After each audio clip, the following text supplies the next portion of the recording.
23 June 2018 తెల్లవారుజామున సుమారు 1 గంటకు ఢిల్లీలోని ప్రసిద్ధ కెంట్ మెట్రో స్టేషన్ సమీపంలో రక్తంలో తడిసిన ఒక మహిళ మృతదేహం కనిపించింది. మృతదేహం లభించిన ప్రదేశం ఆర్మీ కంటోన్మెంట్ ప్రాంతానికి చాలా దగ్గరగా ఉంటుంది. అటువంటి సున్నితమైన ప్రాంతాల్లో మృతదేహం లభ్యం కావడంతో గందరగోళం మొదలైంది. వెంటనే దర్యాప్తు ప్రారంభమవుతుంది. మొదట్లో మృతదేహాన్ని గుర్తించలేకపోతారు. కానీ మృతదేహాన్ని గుర్తించినప్పుడు మొత్తం పోలీసు శాఖలో కలకలం రేగుతుంది. ఎందుకంటే మరణించిన మహిళ సాధారణ మహిళ కాదు.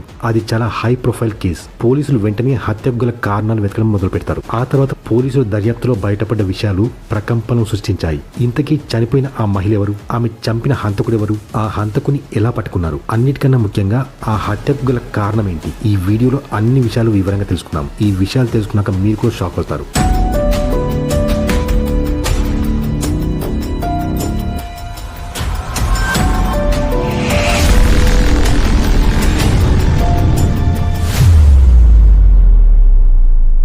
ఢిల్లీలోని కెంట్ మెట్రో స్టేషన్ సమీపంలో రోడ్డుపై వెళ్తున్న కొంతమందికి రక్తంలో తడిసిన ఒక మహిళ మృతదేహం కనిపిస్తుంది. వారు హడావుడిగా పోలీసులకు ఫోన్ చేస్తారు. వార్త అందిన వెంటనే పోలీసులు కూడా అక్కడ చేరుకుని దర్యాప్తు ప్రారంభిస్తారు. మొదట్లో ఏదైనా కారు ఆ మహిళను గుద్ది వెళ్లిపోయినట్టు అనుకుంటారు. పోలీసులు దీన్ని హిట్ అండ్ రన్ కేసుగా భావించి తమ దర్యాప్తును కొనసాగిస్తారు. హత్యాస్థలానికి ఫోరెన్సిక్ బృందం కూడా పిలుస్తారు. ప్రాథమిక విచారణ తర్వాత ఫోరెన్సిక్ బృందం తమ విచారణ ప్రకారం ఇది హిట్ అండ్ రన్ కేసు కాదని, వాస్తవానికి ఆ మహిళను మొదట హత్య చేసి ఆ తర్వాత హత్యను ప్రమాదంగా చిత్రీకరించడానికి కారును ఆ మహిళపై తీసుకెళ్లారని చెప్తారు. ఫోరెన్సిక్ బృందం ఆ చనిపోయిన మహిళ శరీరంపై పరీక్షించినప్పుడు ఆమె మెడపై లోతైన గాయాలు కూడా ఉన్నాయని కనుగొంటారు. ఏదైనా పదునైన ఆయుధంతో ఆ మహిళ మెడపై గాయం చేసి చంపారని, ఆ తర్వాత ఆమెను ఇక్కడికి తీసుకొచ్చి ఆమె శరీరంపై కారును ఎక్కించారని గ్రహిస్తారు. పోలీసులు ఆ హత్యను దోపిడీ లేక లైంగిక దాడి కారణంగా జరిగి ఉండవచ్చని అనుమానిస్తారు.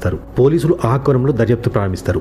అయితే ఆ మహిళ ధరించిన ఆభరణాలు అన్ని కూడా ఉన్నాయని, అలాగే ఎలాంటి లైంగిక దాడి కూడా ఆ మహిళపై జరగలేదని తెలుస్తుంది. ఆ మహిళ దగ్గర ఆమె ఐడెంటిటీ డాక్యుమెంట్స్ ఏవీ కూడా లభించలేదు. అలాగే ఎలాంటి మొబైల్ ఫోన్ కూడా ఆమె దగ్గర పోలీసులకు లభించలేదు. కేసు నమోదు చేసిన పోలీసులు ముందుగా ఆ మహిళను గుర్తించడానికి ప్రయత్నిస్తారు. ఆ మహిళ మృతదేహం లభించి చాలా గంటలు గడిచినా కూడా పోలీసులకు ఆ మహిళ గురించి ఎలాంటి సమాచారం అందదు. అయితే వీలైనంత త్వరగా గుర్తించేందుకు ఆ మృతదేహం ఫోటోను ఢిల్లీలోని అన్ని పోలీస్ స్టేషన్లకు పంపిస్తారు. కానీ పోలీసులకు ఎలాంటి ఇన్ఫర్మేషన్ లభించదు. అయితే ఇదంతా జరుగుతుండగా సాయంత్రం 4 గంటల సమయంలో ఒక వ్యక్తి నారాయణ్ పోలీస్ స్టేషన్ కు చేరుకుంటాడు. తన భార్య ప్రొద్దున్నే బయటకు వెళ్ళిందని, ఇంతవరకు ఇంటికి రాలేదని, ఆమె మొబైల్ కూడా స్విచ్ ఆఫ్ చేసి ఉందని ఆ వ్యక్తి కంప్లైంట్ చేయడానికి వస్తాడు. అతను చెప్పిన వివరాలు విన్న పోలీసులు వారి దగ్గర కొద్దిసేపటి క్రితమే వచ్చిన ఒక చనిపోయిన మహిళ ఫోటోను చూపిస్తారు. ఆ ఫోటోను చూసిన తర్వాత ఆ వ్యక్తి చాలా కంగారు పడుతూ ఆమె నా భార్య అని అంటాడు. కంప్లైంట్ చేయడానికి వచ్చిన ఆ వ్యక్తి ఒక సాధారణ వ్యక్తి కాదు. అతను భారత సైన్యంలోని మేజర్ అమిత్ ద్వివేది. ఆ ఫోటో ద్వారా గుర్తించిన ఆ మహిళ ఆయన భార్య శైలజా ద్వివేది. శైలజా ద్వివేది కొన్ని సంవత్సరాల క్రితమే అమిత్ ద్వివేదిని వివాహం చేసుకుంది. వారికి 6 ఏళ్ల బిడ్డ కూడా ఉన్నాడు. శైలజ తన భర్తతో కలిసి వేరే చోట నివసించేవారు. అయితే ఇటీవల అమిత్ ద్వివేదికి ఢిల్లీ ట్రాన్స్ఫర్ కావడంతో వారు ఢిల్లీలోని ఆర్మీ క్వార్టర్స్ లో ఉండేవారు. శైలజ చూడడానికి చాలా అందంగా ఉంటుంది. ఆమె అనేక ప్రసిద్ధ బ్యూటీ కాంటెస్ట్ లో కూడా పాల్గొంది. అందులో కొన్ని అందాల పోటీల్లో ఆమె విజయం కూడా సాధించింది. శైలజ మోడలింగ్ లో కూడా కొన్ని సంవత్సరాలు పనిచేసింది.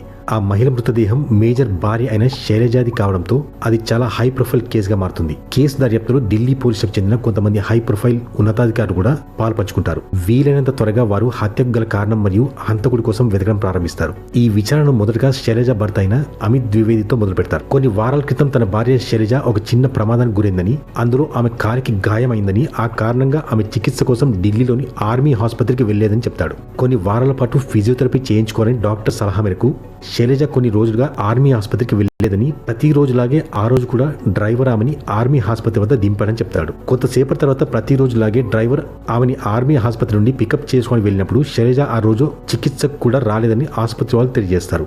డ్రైవర్ ఆ విషయం అమిత్ ద్వివేదితో చెప్తాడు. అయితే వెంటనే అతను శైలజ నంబర్ కాల్ చేస్తాడు. కానీ అది స్విచ్ ఆఫ్ చేయబడి ఉంటుంది. అయితే అమిత్ ఆమె స్నేహితులకు, బంధువులకు కాల్ చేస్తాడు. కానీ శైలజ ఆచూకీ ఎక్కడ తెలియదు. ఆ తర్వాత అమిత్ ద్వివేది నారాయణ్ పోలీస్ స్టేషన్ వెళ్లి కేసు ఫైల్ చేయాలి అనుకునే లోపే తన భార్య ఫోటోను గుర్తిస్తాడు. ఆ తర్వాత శైలజ మృతదేహాన్ని ఉంచిన ఆసుపత్రికి అతను తీసుకెళ్తారు. మృతదేహాన్ని చూసి ఆమె గుర్తింపును నిర్ధారిస్తాడు. పోలీసులు ఆ శవం ఎవరిది అని చిక్కుముడి విప్పారు.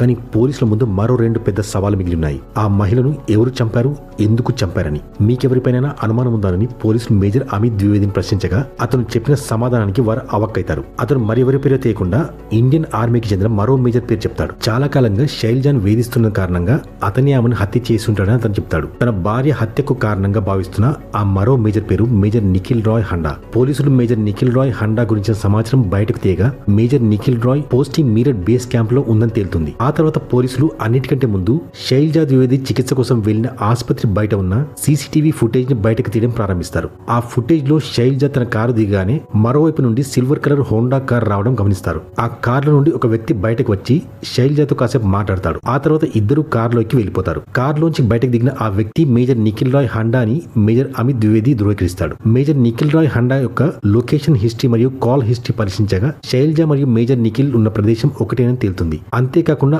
అదే రోజు అంటే 2 జూన్ 2018 లో శైలజ మరియు నిఖిల్ హండా ఉదయం 10 నుండి 12 మధ్య ఫోన్ లో చాలా సార్లు మాట్లాడుకున్నట్టు పోలీసులు గమనిస్తారు. ఆ తర్వాత పోలీసుల బృందం నిఖిల్ హండా కోసం వెతకడం ప్రారంభిస్తుంది. కానీ అతను ఎక్కడ దొరకడు. మరుసటి రోజు అంటే 2018 జూన్ 24న ఢిల్లీ పోలీసులకు చెందిన కొందరు అధికారుల నాయకత్వంలో 6 బృందాలు ఏర్పాటు చేస్తారు. మేజర్ నిఖిల్ రాయ్ హండాను వీలైనంత త్వరగా పట్టుకునే పని వారికి అప్పగిస్తారు. ఆ తర్వాత పోలీసుల బృందం అతని కోసం వివిధ ప్రదేశాల్లో వెతుకుతూ ఉంటుంది. కానీ మేజర్ ఎక్కడ కనిపించడు. మేజర్ హండా పోస్టింగ్ మీరట్ లో ఉన్నందున ఢిల్లీ పోలీసులు ఢిల్లీ నుండి మీరట్ వెళ్లే రహదారిపై గాలింపు మొదలు పెడతారు. టోల్ గేట్ సీసీటీవీ ఫుటేజ్ లో ఢిల్లీ ఆసుపత్రి బయట కనిపించిన అదే సిల్వర్ కలర్ కార్ కనబడుతుంది. ఆ తర్వాత పోలీసుల బృందం మీరట్ కు బయలుదేరుతుంది. పోలీసుల విచారణలో మేజర్ హండాకు మరో మొబైల్ కూడా ఉంది. దాని నెంబర్ కొద్ది మంది దగ్గరే ఉందని వెల్లడవుతుంది. అయితే పోలీసులు ఆ నంబర్ ని ట్రేస్ చేసి మీరట్ ఆర్మీ బేస్ క్యాంప్ కు చేరుకుంటారు. అక్కడ మేజర్ నిఖిల్ హండా కొద్దిసేపటి క్రితమే వెళ్లిపోయాడని పోలీసులకు సమాచారం అందుతుంది.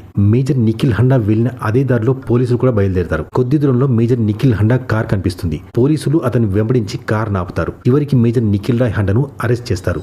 ఢిల్లీ పోలీసులు నిఖిల్ హండాను ఢిల్లీకి తీసుకెళ్తారు. అక్కడ విచారణ ప్రారంభిస్తారు. మొదట నిఖిల్ హండా శైలజను గుర్తించడానికి నిరాకరిస్తాడు. కానీ పోలీసులు చూపించిన సాక్ష్యాల తర్వాత మేజర్ నెమ్మదిగా నిజాన్ని ఒప్పుకుంటాడు. మేజర్ నిఖిల్ రాయ్ హండా వాంగ్మూలం ప్రకారం అతను 2012లో నాగాలాండ్ లోని ధీమాపూర్ పోస్టింగ్ లో ఉన్నప్పుడు శైలజను మొదటిసారి కలిశాడు. శైలజ భర్త మేజర్ అమిత్ ద్వివేది పోస్టింగ్ కూడా అక్కడే ఉండేది. మేజర్ నిఖిల్ హండా ఒంటరిగా ఉండేవాడు. అయితే మేజర్ అమిత్ మాత్రం తన భార్య మరియు తన బిడ్డతో కలిసి నివసించేవాడు. ఇద్దరు మేజర్స్ కూడా కలిసి పనిచేయడం వల్ల వారిద్దరి మధ్య స్నేహ సంబంధం ఉండేది. ఒకరోజు major Nikhil Honda major Amit తో కలిసి అతని ఇంటికి వెళ్తాడు. అక్కడ అతను శైలజను మొదటిసారి కలుస్తాడు. వారిద్దరి మధ్య కొన్ని సంభాషణ తర్వాత నెమ్మదిగా స్నేహం మొదలవుతుంది. కాలం గడిచే కొద్దీ వారిద్దరి మధ్య స్నేహం పెరుగుతుంది. మొదట్లో నిఖిల్ హండా మరియు శైలజ అప్పుడప్పుడు కలిసేవారు. కానీ ఎక్కువ మటుకు వారు ఫోన్ లో మాట్లాడుకునేవారు. కొంతకాలం తర్వాత వీడియో కాలింగ్ కూడా మొదలైంది. నివేదికల ప్రకారం శైలజ మరియు నిఖిల్ హండా వీడియో కాల్ చేసుకునేవారు. అలా 2015 నుండి 2019 వరకు కొనసాగింది. కానీ ఒకరోజు శైలజ నిఖిల్ తో వీడియో కాల్ చేస్తుండగా మేజర్ అమిత్ ద్వివేది తన భార్యను రెడ్ హ్యాండెడ్ గా పట్టుకుంటాడు. ఆ రోజు వారిద్దరి మధ్య పెద్ద గొడవ జరుగుతుంది. ఇకపై నిఖిల్ హండాతో మాట్లాడకూడదని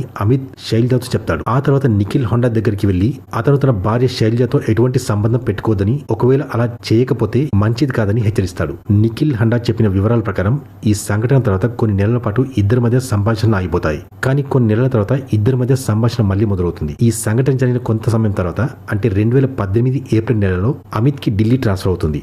ఆ కారణంగా అమిత్ తన కుటుంబంతో ఢిల్లీకి వచ్చి ఆర్మీ క్వార్టర్స్ లో ఉంటుంటాడు. మేజర్ నిఖిల్ హండా కూడా మీరట్ బేస్ క్యాంప్ కు ట్రాన్స్ఫర్ అవుతాడు. మేజర్ నిఖిల్ చెప్పిన వివరాల ప్రకారం అమిత్ వీడియో కాల్ చేస్తుండగా శైలజని పట్టుకోవడంతో ఆ తర్వాత శైలజ కొన్ని నెలల పాటు నిఖిల్ తో మాట్లాడడం మానేసింది. కానీ కొన్ని నెలల తర్వాత వారిద్దరి మధ్య మళ్లీ కాలింగ్ స్టార్ట్ అవుతుంది. కానీ శైలజ మునుపట్ల అతనితో మాట్లాడడంలో ఇంట్రెస్ట్ చూపించదు. ఆ తర్వాత శైలజ నిఖిల్ ఫోన్ కాల్స్ కూడా ఎత్తడం మానేస్తుంది. ఆమె తన కాల్స్ కి రెస్పాన్స్ చేయకున్నా కూడా నిఖిల్ హండా మాత్రం ఆమెకు పదే పదే కాల్ చేస్తూనే ఉంటాడు. అతను శైలజతో తన భర్త అమిత్ ని వదిలేయమని చెప్తుంటాడు. నేను నిన్ను పెళ్లి చేసుకుంటానని అంటాడు. ఆశ్చర్యకరమైన విషయం ఏంటంటే నిఖిల్ హండాకు అప్పటికే పెళ్లై ఒక కొడుకు కూడా ఉన్నాడు. అయినప్పటికీ నిఖిల్ హండా శైలజని పెళ్లి చేసుకోమని వేధిస్తుంటాడు. జూన్ నెల వచ్చేసరికి పరిస్థితి ఇంకా దారుణంగా మారుతుంది. ఈలోగా శైలజకు చిన్న ప్రమాదం జరుగుతుంది. ఆమె ఆర్మీ ఆసుపత్రిలో చికిత్స కోసం వెళ్తుంది. ఈ విషయం నిఖిల్ హండాకు తెలుస్తుంది. అప్పటికే శైలజ నిఖిల్ ఫోన్ ఎత్తడమే మానేసింది. కనుక నిఖిల్ జూన్ 2వ తారీఖున మీరట్ నుండి ఢిల్లీకి వస్తాడు. శైలజ ప్రతిరోజు కూడా వెళ్లే అదే ఆసుపత్రికి తను కూడా చికిత్స కోసం వెళ్తాడు. కానీ అతని ప్లాన్ ఫెయిల్ అవుతుంది. అతను శైలజని అక్కడ కలవలేకపోతాడు. ఆ తర్వాత నిఖిల్ వేరే ప్లాన్ తో వస్తాడు. మంచి ఆరోగ్యంగా ఉన్న తన కొడుకుని తీసుకొచ్చి పేషెంట్ లాగా ఆసుపత్రిలో చేర్పిస్తాడు. అలా ఆసుపత్రిలో ఉంటూ శైలజని కలవాలనే ఉద్దేశంతో అతను అలా చేస్తాడు. ఈసారి తన ప్లాన్ ఫలిస్తుంది. అతను 1-2 సార్లు శైలజని కలవగలుగుతాడు. ఆ తర్వాత నిఖిల్ ఫోన్ ఎత్తడం మానేసిన శైలజ మళ్లీ ఫోన్ ఎత్తడం మొదలవుతుంది. వారిద్దరూ మాట్లాడుకోవడం మొదలు పెడతారు. నిఖిల్ హండా చెప్పిన వివరాల ప్రకారం ఫోన్లో మాట్లాడుతున్నప్పుడు శైలజ తన భర్తని విడిచిపెట్టి నిఖిల్ ని పెళ్లి చేసుకోవడానికి సిద్ధంగా లేదని చెబుతుంది. ఒకరోజు నిఖిల్ శైలజకు ఫోన్ చేసి కనీసం ఒక్కసారైనా కలవని, ఆ తర్వాత ఇంకెప్పుడు తనకు ఫోన్ చేయనని చెప్తాడు. జూన్ 23, 2018 రోజున ఫిజియోథెరపీ సెషన్స్ కోసం ఆర్మీ హాస్పిటల్ కి వెళ్లిన శైలజ హాస్పిటల్ లోపలికి వెళ్లకుండా అక్కడే బయట వెయిట్ చేస్తుంటుంది. నిఖిల్ తన హోండా సిటీ కార్ లో వచ్చి శైలజతో కొంచెంసేపు మాట్లాడి ఇద్దరు కలిసి ఆ కార్ లో కూర్చొని బయలుదేరతారు. కొన్ని కిలోమీటర్ల ముందుకు వెళ్ళాక నిఖిల్ తన కార్ ఆపుతాడు. శైలజతో మాట్లాడుతూ నిఖిల్ హోండా తనను పెళ్లి చేసుకోమని శైలజపై ఒత్తిడి తెస్తాడు. అంతేకాకుండా అతను తన కారులో కూర్చుని తన భార్యకు ఫోన్ చేసి నేను మళ్ళీ పెళ్లి చేసుకోబోతున్నాను కాబట్టి నీకు విడాకులు ఇవ్వబోతున్నానని చెప్తాడు. ఆ తర్వాత నువ్వు కూడా నీ భర్తకు ఫోన్ చేసి విడాకులు ఇవ్వమని నిఖిల్ హోండా శైలజాతో చెప్తాడు. కానీ తన భర్తకి విడాకులు ఇవ్వడానికి నిరాకరిస్తుంది. ఈ విషయంపై కారులో శైలజ నిఖిల్ మధ్య పెద్ద గొడవ మొదలవుతుంది. ఆ గొడవ సమయంలో శైలజ నిఖిల్తో నువ్వు నాకు కేవలం స్నేహితులు లాంటి మాత్రమే, అంతకుమించి ఏమీ కావని, నేను నిన్ను పెళ్లి చేసుకోలేని చెప్తుంది. నన్ను ఒంటరిగా వదిలేయమని, నాకు ఫోన్ కూడా చేయవద్దని చెప్తుంది. ఒకవేళ అలా చేయకుంటే నీపై కంప్లైంట్ చేసి కోర్టు మార్షల్ అయ్యేలా చూస్తానని చెప్తుంది. అతను ఆ మాట వినగానే నిఖిల్ కోపంతో పిచ్చివాడిలా నువ్వు నాదాని కాకపోతే ఇంకెవరికి దక్కనివ్వనని తనతో తెచ్చుకున్న కత్తితో ఆమె మెడపై దాడి చేస్తాడు. శైలజ అక్కడి నుండి తప్పించుకోలేక అదే కారులో చనిపోతుంది. తర్వాత ఆమె శవాన్ని ఎక్కడ పాతి పెట్టాలో నిఖిల్ కి అర్థం కాకపోవడంతో అదొక ప్రమాదంగా కనిపించే విధంగా అతను ఆమె శవాన్ని కారులో నుంచి కింద పడేసి చాలాసార్లు ఆమెపై నుండి కారును తీసుకెళ్తాడు. ముఖ్యంగా ఆమె ముఖంపై నుండి కారుని తీసుకెళ్తాడు. ఆ తర్వాత నిఖిల్ ఆమె మొబైల్ ఫోన్ తీసుకుని కొంత దూరంలో ఉన్న చెత్త బుట్టలు పడేస్తాడు. తర్వాత అతను ఉంటున్న ఢిల్లీలోని నివాసానికి వెళ్ళిపోతాడు. అతను మొదట స్నానం చేసుకున్న తర్వాత తన కారు లోపల మరియు టైర్లకి శైలజ రక్తం ఉండడంతో వెంటనే కార్ వాషింగ్ చేయాలని అనుకుంటాడు. కానీ ఢిల్లీలో కార్ వాషింగ్ చేస్తే పట్టుబడతానని భయపడి కారును మీరట్ కి తీసుకెళ్లి అక్కడ వాషింగ్ చేపించి అతను బేస్ క్యాంప్ లో ఉంటూ ఎవరికి తెలియదు అనుకుంటాడు. కానీ పోలీసుల చాకచక్యంతో నిఖిల్ హోండా పట్టుబడతాడు. అతన్ని 14 రోజులు పోలీసు రిమాండ్ లో పంపుతారు. విచారణతో పాటు పోలీసుల హత్యకు సంబంధించిన సాక్ష్యాలను కూడా సేకరిస్తారు. మేజర్ హండా కారులో నుండి శైలజపై హత్యకు ఉపయోగించిన 2 కత్తులను పోలీసులు స్వాధీనం చేసుకుంటారు. నిఖిల్ హండా మరియు శైలజ కాల్ రికార్డ్స్ కూడా పోలీసులు బయటకు తీస్తారు. అయితే అందులో నిఖిల్ హండా శైలజకు గత 6 నెలల్లో 3352 సార్లు ఫోన్ చేసినట్టు వెల్లడవుతుంది. అంతేకాకుండా నిఖిల్ హండా శైలజను చంపిన రోజు కూడా ఉదయం 10 గంటల నుండి ఆమెకు చాలాసార్లు ఫోన్ చేస్తాడు. ఆ తర్వాత పోలీసులు శైలజ ఫోన్ కూడా చెత్త డబ్బాల నుండి స్వాధీనం చేసుకుంటారు. నిఖిల్ ఆ హత్యను ఆవేశంలో చేసిందిగా చెప్పుకుంటాడు. కానీ పోలీసులు నిఖిల్ హండా ఫోన్ స్వాధీనం చేసుకుని విచారణ ప్రారంభించగా ఆ హత్యకు ముందు రోజు రాత్రి how to kill a person అని చాలాసార్లు సర్చ్ చేశాడని, అంతేకాకుండా హత్య చేసిన పద్ధతిలో కూడా యూట్యూబ్లో వీడియోలో చూశాడని తెలుస్తుంది. అలాగే సాక్ష్యాలన్నింటినీ కూడా ఎలా మట్టుబెట్టాలో కూడా సర్చ్ చేసినట్టు తెలుస్తుంది. నిఖిల్ శైలజాని చంపడానికి ముందే ప్రణాళిక వేసుకున్నాడని తేలుతుంది. శైలజ నిఖిల్తో తనకున్నది కేవలం స్నేహం మాత్రమే అని చెప్తుంది. కానీ నిఖిల్ హండా మాత్రం ఆ స్నేహాన్ని ప్రేమగా భావించి శైలజాను వేధిస్తూ ఉంటాడు. ఒకవైపు శైలజాను ప్రేమిస్తున్నానని చెబుతూనే మరోవైపు నిఖిల్ హండా 2 ఫోన్లు మెయింటైన్ చేసేవాడు. పోలీసులు బయట తీసిన నిజాల ప్రకారం ఫస్ట్ మొబైల్లో అతను రియల్ ఐడితో ఫేస్బుక్ అకౌంట్ ఓపెన్ చేశాడు. కానీ అతని 2వ ఫోన్లో ఒక ఫేక్ ఐడితో ఫేస్బుక్ అకౌంట్ ఓపెన్ చేశాడు. అందులో అతను పెద్ద బిజినెస్ మ్యాన్ అని చెప్పుకుంటాడు. ఆ ఐడితో అతను అమ్మాయిలతో చాట్ చేస్తుంటాడు. శైలజ హత్య జరిగిన రోజు కూడా అతను 2 అమ్మాయిలతో చాట్ చేశాడని తెలుస్తుంది. హత్య జరిగిన రాత్రి కూడా అతను ఒక అమ్మాయితో చాలాసేపు మాట్లాడాడని పోలీసుల నివేదికలో తేలుతుంది.